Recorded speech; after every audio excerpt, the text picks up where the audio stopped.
नमस्कार. मनीषा टेस्टी रेसिपीमध्ये तुमचे सर्वांचे मनापासून खूप खूप खूप स्वागत. आज आपण आषाढी एकादशी विशेष बनवणार आहोत साबुदाणा आणि भगरची कुरकुरीत अशी भजी. साबुदाण्याचे वडे तर आपण नेहमीच करतो, पण ह्या वेळेस तुम्ही मी बनवलेल्या पद्धतीने हे भजी करून पहा. ही भजी वरतून कुरकुरीत आणि आतून सॉफ्ट आणि कमी तेलकट व चविष्ट अशी भजी बनतात. लहानांपासून मोठ्यांपर्यंत सगळ्यांनाच अशी आवडतील अशी ही भजी बनतात. भजी कुठलीही असो, गरमागरम खायला सगळ्यांनाच आवडतात. चला तर मग ती कशी करायची ते बघूया. पण त्याबरोबर ही रेसिपी जर तुम्हाला आवडली तर लाईक आणि सबस्क्राईब करायला मात्र विसरू नका. चला तर मग सुरुवात करूया. भजी करण्यासाठी इथं अगोदर आपल्याला भिजवलेला साबुदाणा घ्यायचा आहे. इथं मी या वाटीने 1 वाटी साबुदाणा घेतलेला आहे आणि हा साबुदाणा मी रात्रभर भिजत ठेवलेला होता. तुमच्याकडे जर जास्त वेळ नसेल तर 2 ते 3 तास भिजत ठेवला तरी चालेल. छान भिजतो आणि त्याचेही भजे खूप छान येतात. आता आपण भज्यांना कुरकुरीतपणा येण्यासाठी इथं भगर टाकणार आहोत. तर तिला अगोदर आपण भाजून घेणार आहोत. त्यासाठी इथं मी गॅसवर कढई गरम करायला घेतलेली आहे व त्यामध्ये आता 1 वाटी भगर मी इथं भाजून घेणार आहे. हे बघू शकता, मी इथे 1 वाटी भगर घेतलेली आहे व तिला मंद आचेवरच आपल्याला भाजायची आहे. मोठ्या फ्लेमवर किंवा मीडियम फ्लेमवरही भाजायची नाही, आपल्याला मंद आचेवरच भाजायची आहे, कारण भगरचा रंग आपल्याला बदलू द्यायचा नाही आहे. तर असेच लो फ्लेमवरच आपल्याला ही भगर भाजून घ्यायची आहे. 1-2 ते 3 मिनिटच फक्त आपल्याला हिला भाजून घ्यायची आहे. भगर टाकल्यामुळे भजी एकदम कुरकुरीत अशी येतात. हे बघा, 2-3 मिनिटानंतर भगर व्यवस्थित कोरडी आणि कडक अशी झालेली आहे.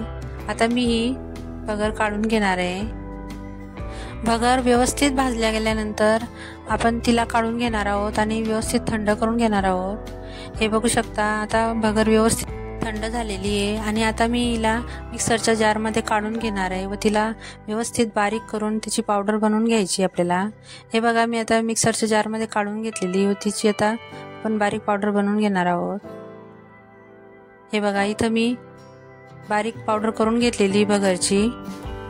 हे बघा, या पद्धतीने पावडर करून घ्यायची आहे, त्यामुळे भजी एकदम क्रिस्पी येतात. आता भजी आतून सॉफ्ट होण्यासाठी मी इथं बटाटे टाकणार आहे. इथं मी मीडियम साईजमध्ये 2 बटाटे घेतलेले आहे व त्यांना व्यवस्थित धुवून स्वच्छ करून घेतलेले आहे. आता मी त्यांना त्याच्यावरची साल काढून घेणार आहे. हे बघा, या पद्धतीने बटाटे टाकल्यानंतर भजे एकदम सॉफ्ट असे येतात आतून आणि वरतून क्रिस्पी होतात आणि खायलाही रुचकर लागतात. इथं बघा, मी दोन्ही बटाट्यांची साल इथं काढून घेतलेली आहे व त्यांना आता आपल्याला फोडी वगैरे करायची आणि तर त्यांचा किस करायचा आहे आपल्याला. तर त्यासाठी मी इथे 1 बाउल घेतलेलं आहे व त्यामध्ये पाणी भरून घेतलेलं आहे.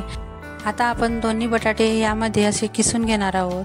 मी इथं मीडियम साईजमध्येच किसणी घेतलेली आहे. जाड किंवा बारीक साईजची किसणी घ्यायची नाही, तर मीडियममध्येच किसणी घ्यायची आहे आणि त्यामध्ये आपण किस पाडून घेणार आहोत. आता एक गोष्ट इथं लक्षात ठेवायची, केव्हाही बटाट्याचा किस करताना किंवा फोडी करताना त्या पाण्यामध्ये टाकून घ्यायच्या, नाहीतर ते बटाट्याच्या किस किंवा फोडी ह्या लालसर पडतात. आता बघा, मी दुसराही बटाटा व्यवस्थित किसून घेतलेला आहे. दोन्ही बटाटे किसून झाल्यानंतर आता आपण तो किस आहे तो पाण्यामधून व्यवस्थित स्वच्छ धुवून घेणार आहोत, म्हणजे त्यातील स्टार्च सगळं निघून जाईल. हे बघा, या पद्धतीने व्यवस्थित हलवून घ्यायचं आहे आणि किस व्यवस्थित धुवून घ्यायचं आहे. आता किसला असं हाताच्या मूठमध्ये दाबून असं व्यवस्थित सगळं पाणी काढून घ्यायचं आहे त्याचं. हे बघा, या पद्धतीने व्हिडिओ दाखवते त्या पद्धतीने तुम्ही असं पाणी काढून घ्यायचं आहे किसचं आणि सगळा किस व्यवस्थित पाण्यामधनं काढून घ्यायचं आहे.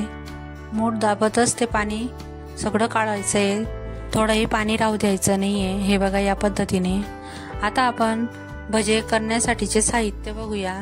इथं मी साबुदाणा घेतलेला आहे, बटाट्याचा किस आपला तयार आहे. नंतर इथं अर्धी वाटी शेंगदाणे भाजलेले होते, त्याचा कूट तयार करून घेतलेला होता. नंतर इथं 1 चमचा जिरं घेतलेलं आहे. 2 ते 3 हिरव्या मिरच्या बारीक चिरून घेतलेल्या आहे. नंतर इथं आपण भगर भाजून त्याची बारीक पावडर करून घेतलेली होती, ती घेतलेली आहे. नंतर 2 चमचे दही घेतलेले आहे. आता सगळं साहित्य आपण एकत्र करून घेणार आहोत. हे बघा, आता साबुदाण्यामध्ये मी पहिले बटाट्याचा किस टाकून घेणार आहे. हे बघा, या पद्धतीने. नंतर शेंगदाण्याचा कूट टाकून घेणार आहे. नंतर इथं मी हिरव्या मिरच्या बारीक चिरून घेतलेल्या होत्या त्या टाकून घेणार आहे. नंतर इथं अर्धा चमचा जिरं टाकून घेतलेलं आहे. नंतर इथं भगर टाकून घेतलेली आहे. आणि आता महत्त्वाचा पदार्थ म्हणजे दही. इथं मी 2 चमचे घेतलेले आहे, ते टाकून घेणार आहे. आपल्याला दह्यानेच हे सगळे पदार्थ भिजवून घ्यायचे. आपल्याला पाण्याचा इथं वापर करायचा नाही आहे, तर अजिबात पाणी आपल्याला इथं टाकायचं नाही आहे. असं एकसारखं व्यवस्थित मिक्स करत जायचं, म्हणजे ते व्यवस्थित भिजलं जातं. यामध्ये पाण्याची गरज पडतच नाही. आणि तुम्हाला जर थोडं कोरडं वाटत असेल भिजवताना, तर त्यामध्ये थोडंसं अजून 1 ते 2 चमचा दही टाकून घ्यायचं, म्हणजे व्यवस्थित हे पदार्थ मिक्स होतात. हे बघू शकता, एकदम पातळही नाही आणि घट्टही नाही, असं हे बॅटर तयार झालेलं आहे. आता आपण भजे तळून घेणार आहोत. त्यासाठी मी कढईमध्ये तेल गरम करायला घेतलेलं आहे. तेल मंद आचेवर किंवा मीडियम आचेवरच आपल्याला तेल गरम करून घ्यायचं आहे. मोठ्या फ्लेमवर आपल्याला तेल गरम करायचं नाही किंवा कडक तेल गरम करायचं नाही, नाहीतर भजे वरतून करपून जातात आणि आतून कच्ची राहतात. आणि मी व्हिडिओमध्ये दाखवते त्या पद्धतीने तेलामध्ये अशी भजी सोडून घ्यायची आहे. ही भजी अगदी झटपट तयार होतात. उपवासाला नेहमी तेच पदार्थ खाऊन कंटाळा आला असेल तर भिजवलेला साबुदाणा, भाजलेली भगर आणि कच्च्या बटाट्याच्या किसापासून अशी झटपट बनणारी भजी करून बघा. सगळ्यांनाच आवडेल बघा ही भजी. मध्यम गॅसवरच ही भजी आपल्याला तळून घ्यायची आहे. हे बघा, मी आता ही भजी काढून घेतलेली आहे. एकदम छान रंग आलेला आहे त्याला. आता परत मी ही भजी टाकून घेते. या पद्धतीने छोटे छोटे गोळे करून ती भजी टाकून घ्यायची आहे आणि मंद आचेवर ही भजी व्यवस्थित तळून घ्यायची आहे. आणि सोनेरी रंगावर ही भजी व्यवस्थित तळून घ्यायची आहे. हे बघा, आता मी ही भजी काढून घेणार आहे. हे बघा, किती छान दिसत आहे ती भजी सोनेरी रंगावर आणि वरतून खरपूस अशी भजी तळली गेलेली आहे. आता एका प्लेटमध्ये मी हे भजी सर्व करून घेणार आहे आणि त्यासोबत गोड दही सर्व करून घेणार आहे. गोड दह्याबरोबर ही भजी खूप छान लागतात.